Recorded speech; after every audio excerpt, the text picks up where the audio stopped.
So one that will always stand out to me, and it's one of the more popular ones, is with the stormtrooper in Star Wars when he clocks his head trying to go through the doorway. First off, that's hilarious. It's just, when you know it's coming, you don't even pay attention to the rest of the scene. You're actually focusing to watch him clock himself every single time you rewatch this movie.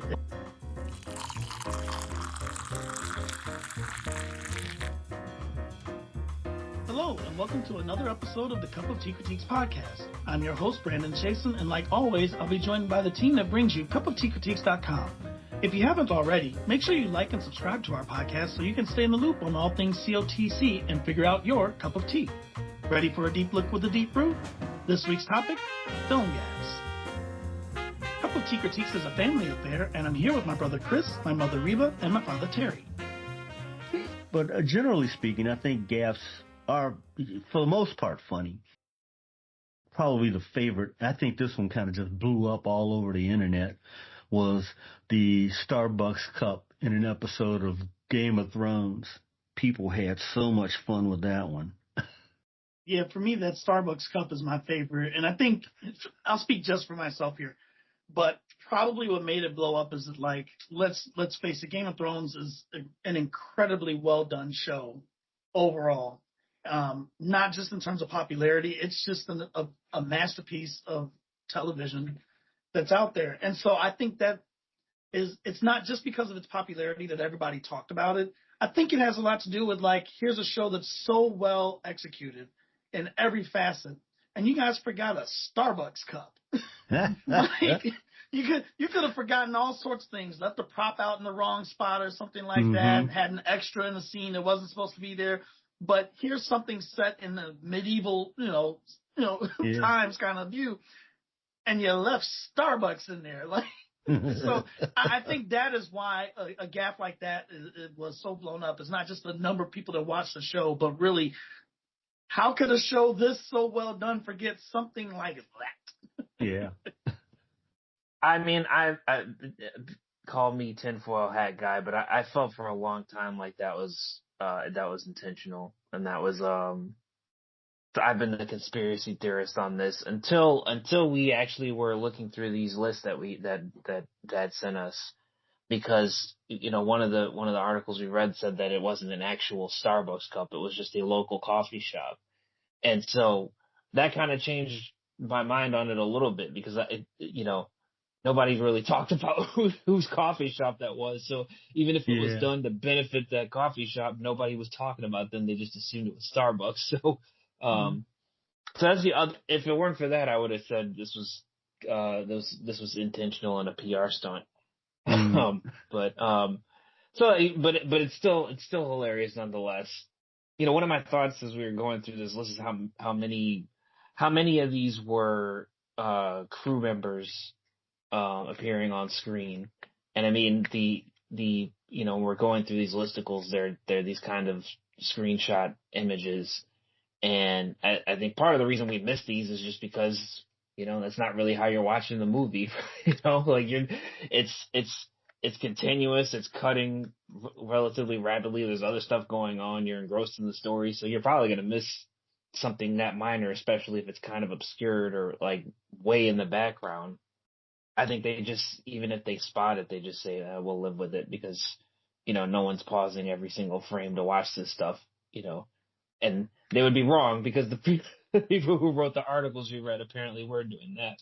I also wondered in the back of my mind if on any level they leave stuff like that in, and instead of trying to edit around it, they use it as an opportunity to give a crew member some kind of screen credit that they otherwise were never going to have. I have no information on that or to back it up, but it so made me wonder, because there were so many examples of that exact thing. And so it made me wonder, it's like, is this just an opportunity to give somebody a screen credit that would never get, I mean, of course they're going to get their name listed as a crew member, but they would never be listed as an extra or something like that. So I don't know, just a thought I had. The funniest thing to me was in the movie North by Northwest, there was a scene where one of the main characters has a gun and, she shoots it. And of course, it's going to make a loud bang. It was in a restaurant, and there's a clear picture of one of the kid extras in there. Apparently, the scene had been shot multiple times, and by the time this was done, he had his fingers in his ears before the gun went off. That, to me, was just absolutely hilarious. I thought it is just so funny to see that. There's a clear shot of him with both fingers. So I thought that was funny. I thought the Oppenheimer 50-star flag was pretty funny. That was pretty cool. About that. Me either. It didn't even cross my mind. I remember thinking it in the moment, like, oh, cool, but I didn't really bother investigating it or anything like that. So when it turned out it was true, I was like, huh. Oh yeah. But at least for me, that is a forgivable one in the sense of it's so small, it's harder to catch. Like, you have to freeze frame and check the stars to be 100% certain, I think, in the case. Well, you aren't even thinking about that in the moment. Does it distract from your movie watching experience? And if it doesn't, does it really matter? Well, I think in this case, like, it would be different, for example, if Glory used the 50-star. Yeah, that would be a problem. Right. That's what I was trying to say, is that when you're watching Oppenheimer, at least we had 48 of the 50 at that time. So it's harder to catch. It's an easier forgivable one like that. But if you're watching something from the Civil War era that should have at best the Circle 13 colony stars, and we have 50 of them on there, who messed that up? That would be a problem. So that's what I mean. The funniest one to me, though, was the fake baby in American Sniper. Oh, that right. Because that one's pretty. When I look at them, I'm like, wow. I mean, I missed that because I wasn't paying I wasn't super into that movie, to be honest. But yeah, that's the funny one. And it said that, the baby, the actual human baby they were going to use for that, was sick that day. And so they end up using this very clearly plastic baby in the shot. And I'm thinking, why not just narrow the frame a little bit and just show his face? But but so be it. That was the funniest one to me, though. To your point, though, I mean, I agree. People don't typically watch films in that way. I mean, when they go see a movie, at least I don't. I mean, when you go see a movie, you're not looking for gaffes. You're kind of hopefully immersed in the experience, in the visual experience and the story. You're not looking for gaffes. And I think these gaffes are found precisely because people, these journalists, these writers have decided to, I'm going to write an article or do a video essay on gaffes, and they go looking for gaffes in, a set of movies, and they find them. So I think if you look for them, you will always find them. And to me, it's very easy to spot baby dolls versus a real child. To me, that's very easy to spot. I think most of the shots with infants are typically with dolls. Most of them don't look real to me. As a matter of fact, I would think it's probably cheaper for the studios to do it that way, and the insurance and all that other stuff around trying to include children, especially infants, in filming. So, but anyway, Gone with the Wind. They mentioned Gone with the Wind, which the original film that was made in 1939, but it was set during the time of the Civil War, which was 1861 to 1865. And they showed the street lights then, which were then powered by, a candlelight. Mm-hmm.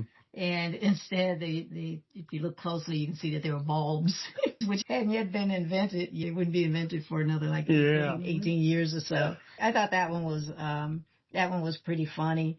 Another one was Terminator, whose his jacket had been shot up with bullets. Yeah. And the holes disappeared. Mm-hmm. Passenger 57, where the FBI agent was bloody before he actually got shot. So I thought that was pretty funny. And then I'll just mention one more, Twilight Saga. the movie tattoo, the guy's shoulder. So, obviously they would film, I guess, from day to day, and the tattoo would shift on the shoulder, the guy's shoulder. So I thought those were some pretty funny ones. Sorry, bro, real quick. That wasn't the one I thought you were going to mention from Twilight. It was the hacky sack without a hacky sack in the background. That was the one that got me. Yeah, I saw that. I'm all about trashing that movie. You already know that, but just another one to catch on there where it's like, I remember watching that and going, really? Really? They're not even playing a true hacky? Like, I was looking for things to pile on, but that was another hilarious gap for me. They probably just didn't want the hacky sack flying into the screen or something like that. So they were like, you know what, nobody's paying attention to this. We'll just have them fake kick their feet up in the background.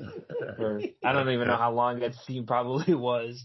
I feel like with the sci-fi movies, you can almost explain it away a little bit. Like, for instance, like the T2, the bullet holes in the jacket, you just go, whatever, he heals instantly, and so does everything he wears. So does clothes.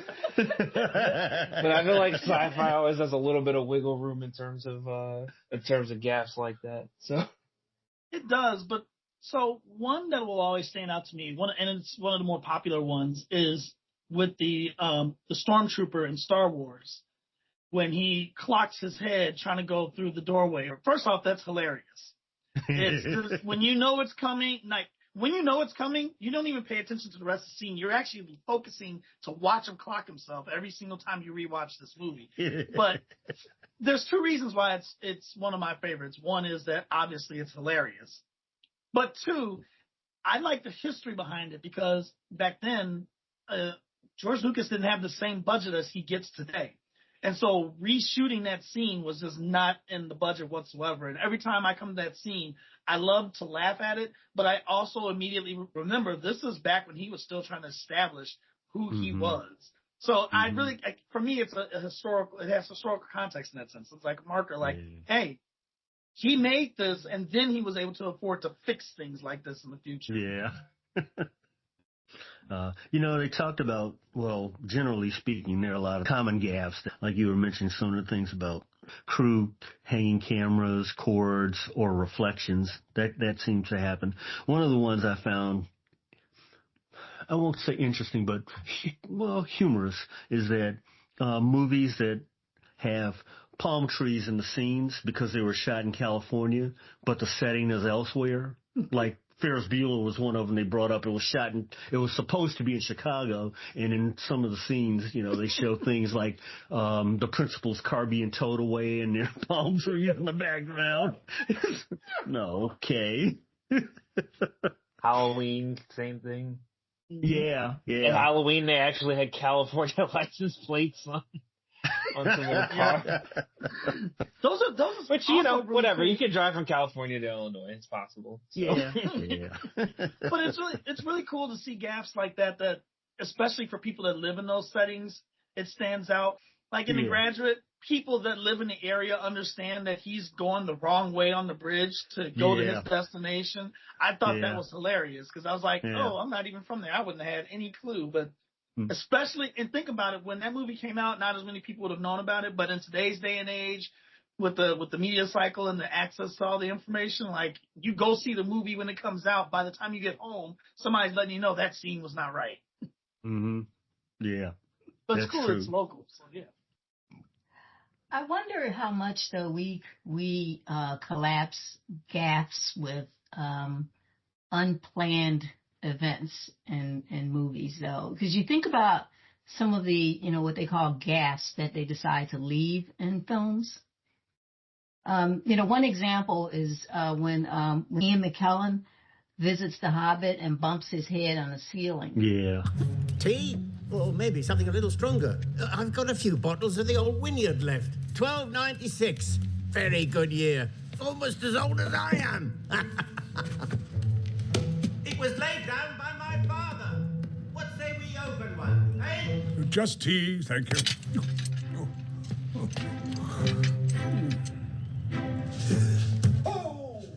And that is a gaffe. I mean, he wasn't supposed to bump his head, but they decided to leave that in the film. because, it was one, it added a little humor, obviously, but the other, it lent authenticity to that particular scene, that, they are small, and here he is a tall gentleman. And so I suppose we can call that one a gaffe. Maybe it's fair to call that a gaffe. But also you think about Foxcatcher, where Channing Tatum, got so into the scene where he was frustrated with himself in the bathroom and he banged his head against a mirror a few times. He was only supposed to bang his head against the mirror once, but he did it 3 times to the point where he cut his head, really cut his head. So blood is now gushing down his head. That was not supposed to happen. And they left that in the film. Well, that lent authenticity to the character, the character's sense of frustration. Yeah. Now, that's just unplanned, though? That's not a gaffe, right? I think it's still a gaffe. It's just a fortuitous gaffe, because they don't intend on doing those things. And so I think just off the sheer fact that it's unintentional, I think puts it in the category of gaffe for myself. But those are great moments for that to occur. Another one that we read about, and I remember this from way back when, with Leonardo DiCaprio and Django Unchained.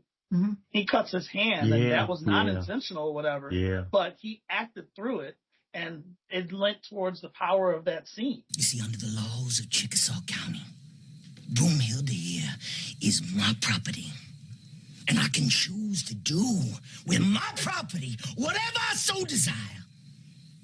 And if y'all think my price for this year is too steep, what I'm gonna desire to do is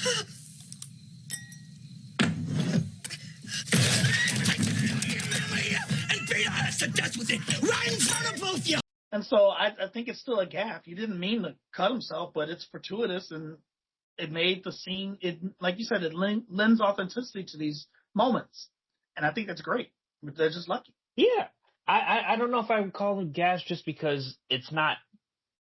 I don't know if it's always meant to be precise. There's still a little bit of improv in even very well planned out movies because, especially with experienced actors, you're giving them a little bit of freedom to embellish and to go a little off script or to do something a little more physical. I remember, for instance, in American Gangsters, there's a scene where Denzel, he's livid because his friend, his cousins or whatever opened fire, at his party, and he kicked everybody out. And so he's yelling, at his brother afterwards, about having this guy around that's a loose cannon. And there's this, he gets mad at him. He's like, take those sunglasses off. He sticks him in a, like this pail of water, and he goes, his brother just like, what are you doing? And he's mad and knocks it off the pail of water off the table, and it hits it gets the security guard that's standing right there all wet. And that wasn't him knocking it off the table, wasn't in the script at all. It was just an expression of how angry Frank Lucas's character would get and how reactionary he would get. And listen, from now on, don't nobody talk to me directly. You understand? You got business with me. You talk to Huey. Huey, you talk to me. You got it? All right. Damn it, never on the phone. You got it? I got it. All right. And take them goddamn sunglasses off. Take the goddamn sunglasses off. Damn it, man. Simple Simon-ass motherfucker. And so, you could call it, I guess you could call it a gaffe that he hit, he got one of the extras in the scene soaked, in water, but I don't consider it a gaffe. It actually added to the scene. I think it made it more entertaining and it made it more of a reflection on the character. So that's interesting. To me, that I can't label that a gaffe because I actually think it made that scene better. Yeah, it reminds me of Pretty Woman when he's presenting her with the necklace and he claps it down on her. That was not in the script. That was an improv moment there. But again, I think it led to the whole relationship and stuff. And her laugh was genuine because she did not expect it. So technically, you could probably call it a gaffe, but Chris's point, it's kind of actor's license. Sorry. Yeah. No, that's actually a good point, Dad. The last piece, particularly when you say actor's license, it's interesting. I still view those as gaffes. I just like the word fortuitous. I don't know. But I think back also with Leonardo DiCaprio, and maybe this is why I stay in the idea of gaffes. His scene with Rose, the character Rose in Titanic, Mm-hmm. He flubbed that line completely when he's supposed to tell her where to sit when he's going to paint her in the nude. And so, like, again, it lent authenticity to the moment because obviously there was the, you know, the attraction, everything between them. So him flubbing the line was perfect for the moment. Mm-hmm. And again, it's a fortunate mistake. Keeping it worked best for the movie, I think. So I don't know. I still view it as a flub, as a gaffe, but it's still just, it worked. I do like those instances though, or when an actor messes up a line and the director chooses to leave it in, and I think you probably see it even more in dramas, just because it, you don't want any movie to have no humor in it. I don't think, because the audience is probably going to laugh at something that's supposed to be serious if you do that. Yeah. So I think directors use that as an opportunity to, you know, well, let's leave this in and have kind of bring a little levity to a mostly, you know, serious or dramatic script. I think there's a lot of funny moments in this movie, but Casino, there's a scene where he is livid at the kind of like cowboy, you know, relative of somebody that, you know, that he's in business with. You know, he hires them, and the guy lets people rig the machine and win jackpot 3 times in a row, and he's just yelling at him, and he's, you know, getting ready to fire him, and, you know, the guy goes, "Are you firing me?" He goes, "Yeah, I'm firing you." "No, I'm not firing you. I'm firing you." He like completely messes up his line, and then he looks to the left of Don Rickles, you know, his one of his security guys at the casino. Robert De Niro completely messed up his line, and Martin Scorsese left it in there because he liked the fact that he was so angry at this dude that he just completely messed up his line. So it's now every time I watch that scene, I think about that. And it does make it. It's already kind of a funny scene, but it does make it even funnier that he's so mad he can't even articulate himself anymore. You have to love a director, though, that will give, you know, an actor the space for dramatic license. So that is, you know, sometimes they stumble into it because they, you know, in the case of De Niro in Casino, you know, he just messed up his line. But in other cases, you know, you think about Channing Tatum, the fact that he, you know, he indulged his character, maybe overindulged his character in slamming his head into the mirror. And the director decided to leave that in there. Yeah. DiCaprio, on happenstance, sliced his hand. You think about Marlon Brando in The Godfather. All day, they said, a cat had been wandering around on the set.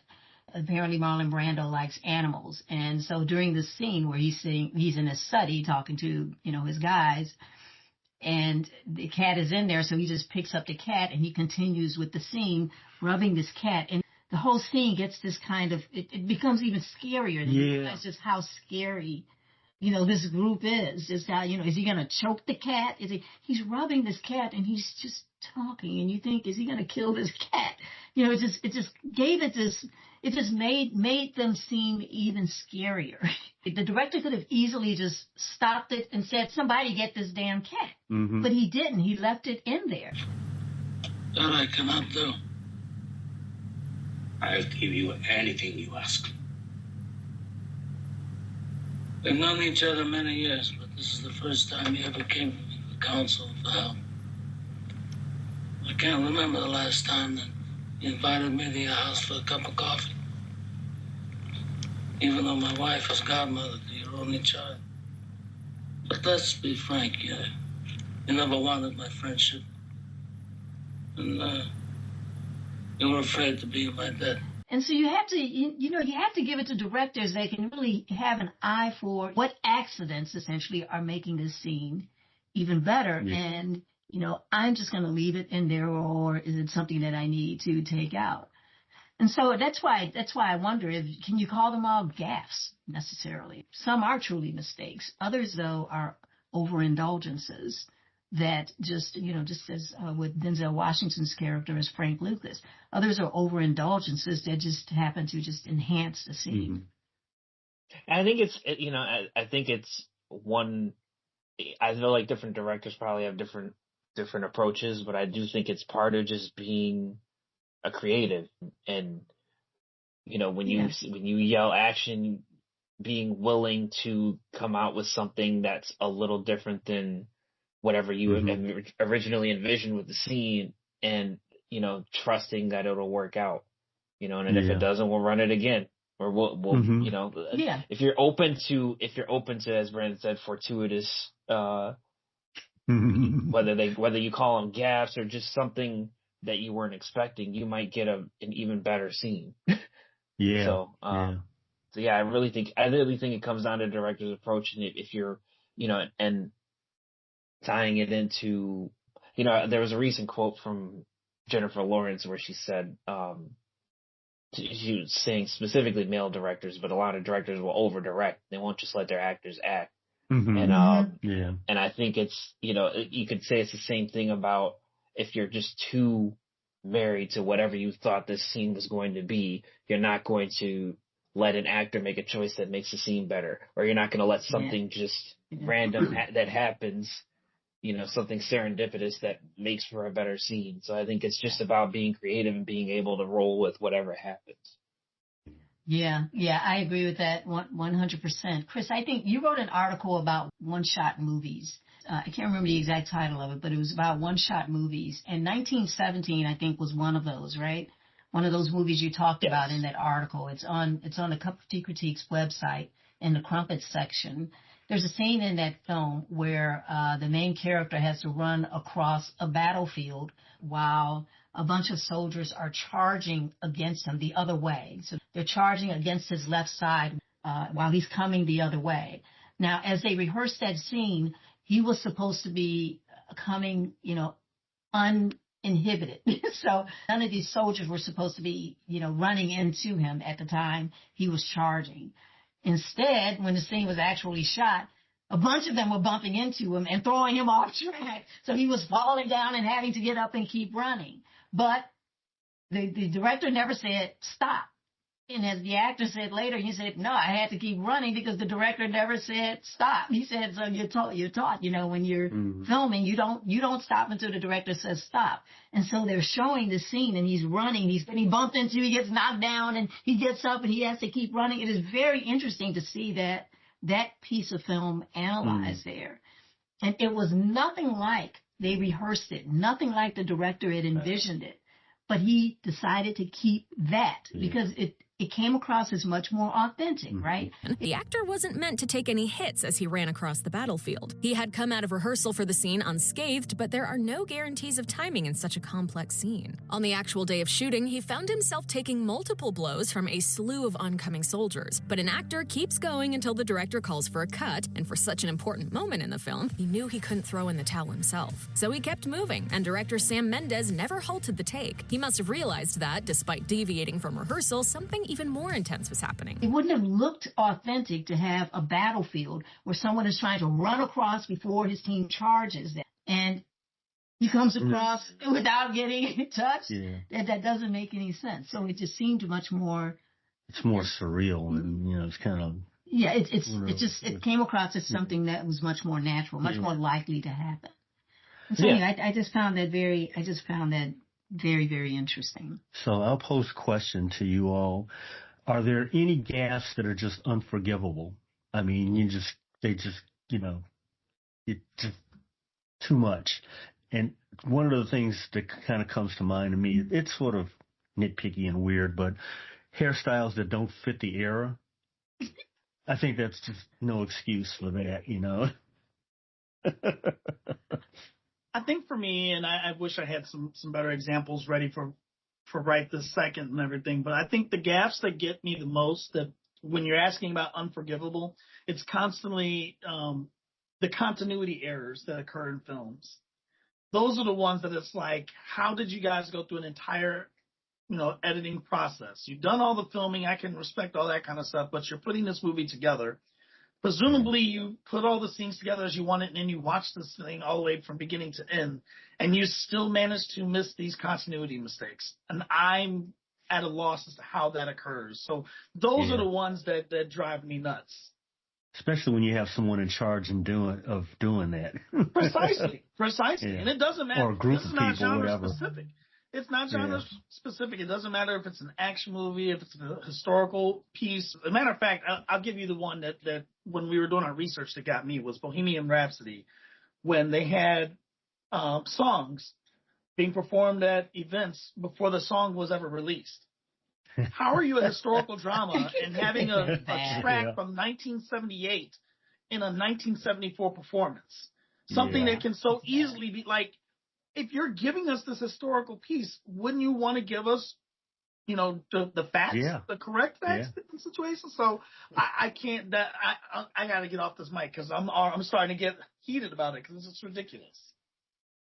I'm with you on that. I'm with you on that particular. I don't generally, little continuity errors in terms of, this thing was on the table, but it wasn't on the table before. I tend to think I don't care as much about those, honestly. Just because I feel like this, it just seems like like being on a movie set and the difficulty of the logistics of it and when's an actor available and how much daylight you get and all the, like, it's so hard to do. It's so difficult to pull off that I don't fret much over, a prop here being misplaced or a prop there being misplaced.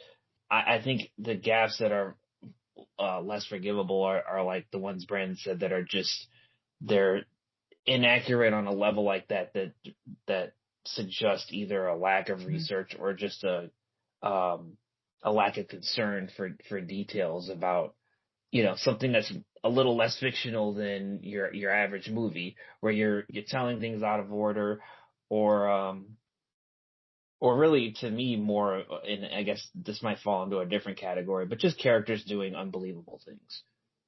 Doing something that character would never do, or saying something that character would never say, and I don't. They're not necessarily. It's not necessarily a gaffe on the level of what we're talking about. I feel like we're talking more about what appears on screen, props and hair and makeup and that kind of stuff. But I think those are the things that bother me more. It's like, this isn't consistent with what this story is presenting or what the character is. Yeah. There's one Lord of the Rings people were really, really had their undies in a bunch about, is that some events that were out of order in the way that they presented them. That was a big stir with a lot of Lord of the Rings fans. Yep. Yeah. Chris, you brought up about like characters doing things that are not within the character structure, the way that they are. And I think that's, Mom, I don't mean to speak for you, but I know that is among the many things you couldn't stand about Jurassic Park 2. But in the Lost World, with the daughter who is scared of her own shadow throughout, an hour and 20 minutes of this movie, and then all of a sudden she garnered the strength to fight the raptor. And if I'm spoiling this for anybody, don't worry, it's a bad movie anyway, so I'm not spoiling anything for you. But Chris, that is one of those things I agree with you with. When a character is completely not going to do what they're claiming they're going to do after you've established exactly who they are. I understand sometimes when a script is written and a story is told that you're trying to show that they will overcome their fears in certain moments, but that wasn't one of them. That girl wasn't doing that. They got to do better. It's been 30 years. I still want my money back from that movie. Interestingly, I remember your dad and I going to see movies in college. And we went to see like Three Penny Theater. We went to like neighborhood theater. Oh. We went to see one movie in particular, and I can't remember which one it was, but we saw microphones hanging down in the film. Yeah. No, we saw the microphones hanging down in the scene. It was extremely distracting, not just distracting, but maddening. They didn't take care at all. They didn't give a damn about the audience experience.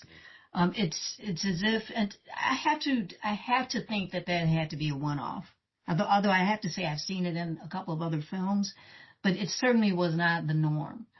I was so mad. I was just so mad. It's like, how could you charge us for this? How could this be okay with you? And I said all that to say that I think what I find most problematic in films is seeing something like that. It was quite apparent. It was not like a shadow or anything like what they're talking about in these articles that we've read. This was apparent during a conversation. It's obvious the mic is hanging there. The end of the mic is hanging there. And I haven't seen anything so blatant. Yeah. Since then. And so maybe that was something that was cheaply done. The second thing I would say is, Chris, when you went off to Michigan and started learning film, and you would come back home and started, telling us about some of the things you learned. One of the things you talked about once was continuity errors. Mm-hmm. And ever since we learned about continuity errors, your dad and I talk about the fact that we can't really enjoy movies the same way anymore because now we're looking for these kinds of errors in film. Now it's not the same anymore. It's gotten better now because it's been it's been years since then.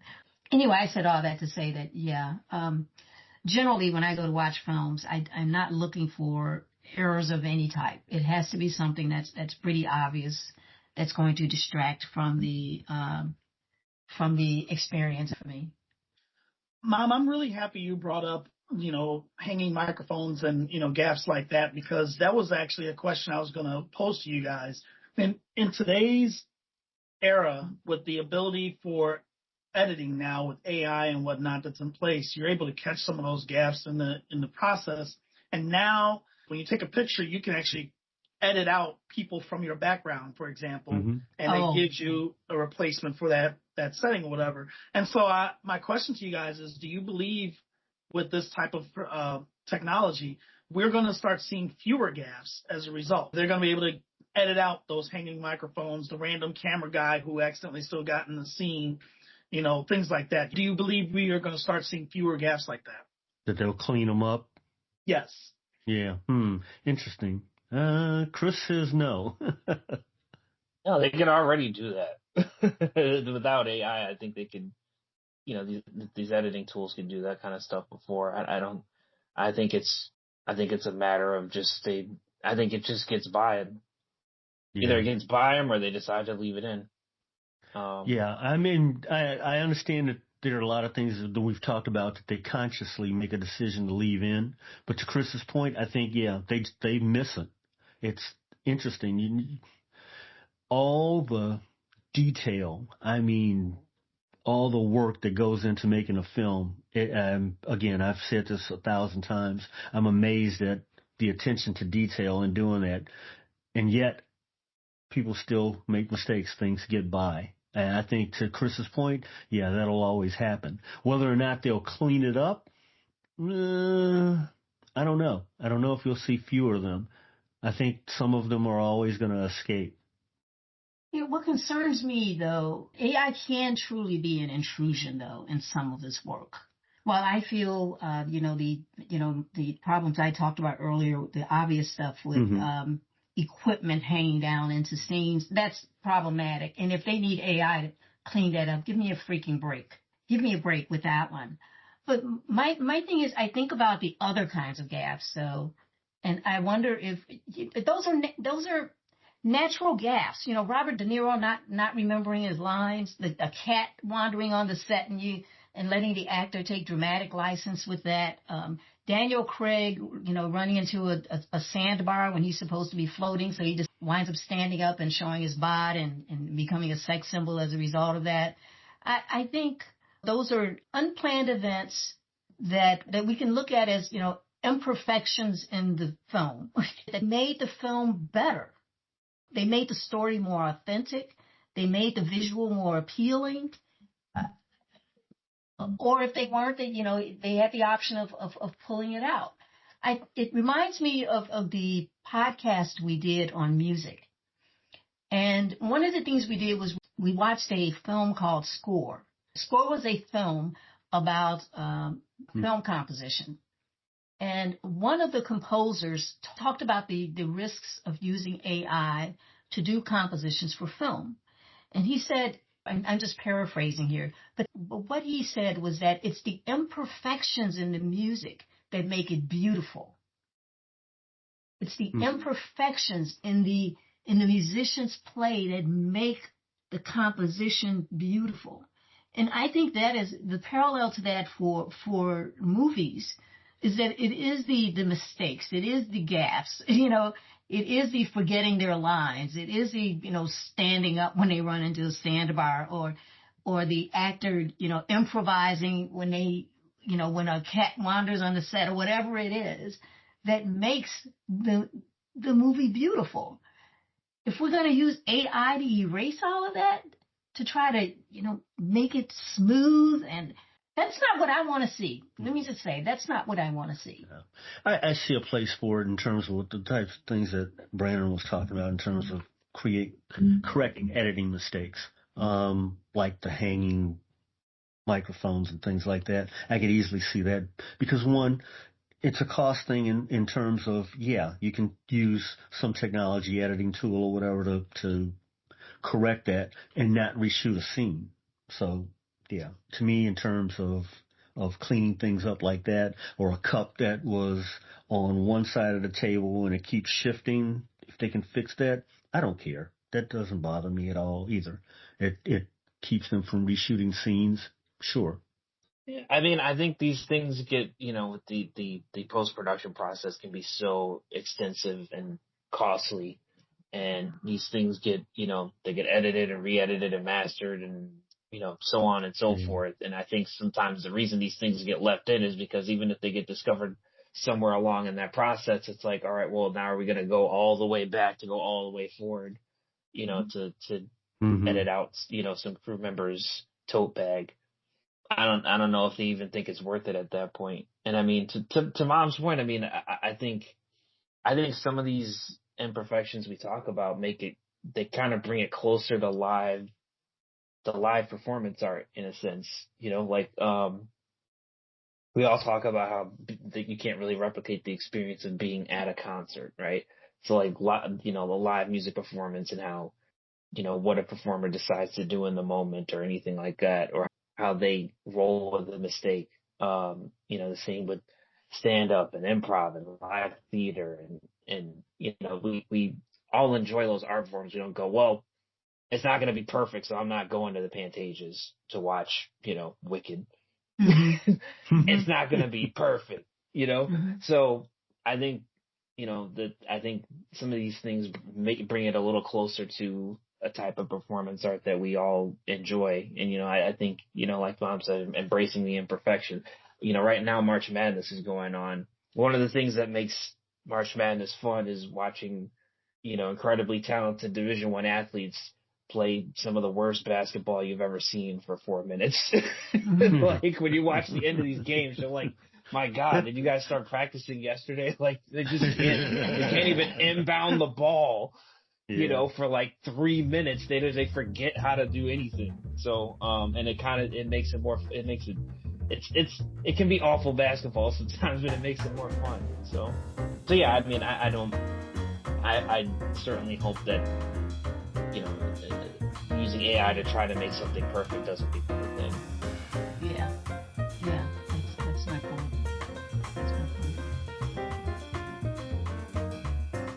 Thanks so much for listening to the Cup of Tea Critiques podcast. Honestly, we could go on and on like we do at our dinner table, but we appreciate you figuring out your cup of tea along with us.